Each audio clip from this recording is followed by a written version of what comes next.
What is up mga ka-PCworks? Gusto mo bang malaman kung paano i-setup ang Canon PIXMA E410 step by step? Ito na ang mabilis na tutorial para sa'yo. Step 1. Ilabas ang printer sa box.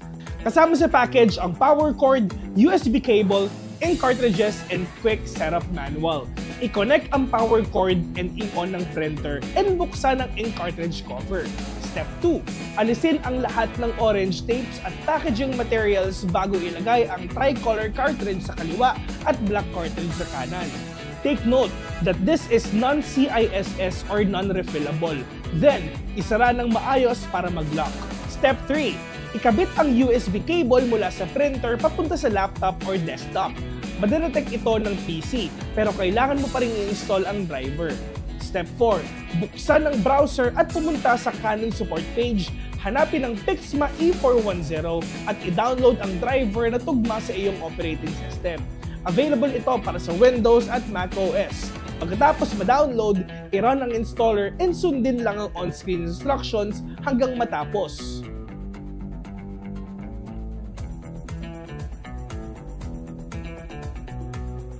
Step 5. After install, try to print alignment page. I-print yan para mag-calibrate.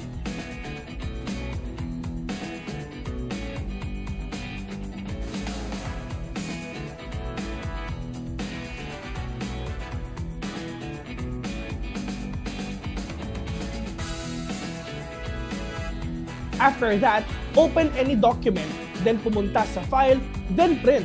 Piliin ang Canon PIXMA E410 at i-click ang print. Kapag malinaw ang printout, success!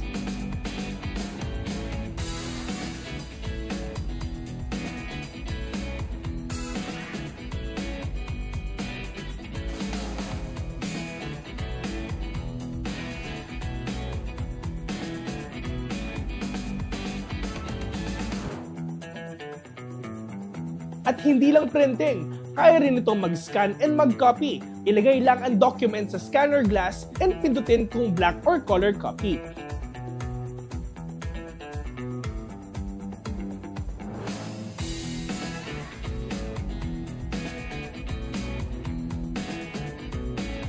Ganun lang kadali i-setup ang Canon PIXMA E410.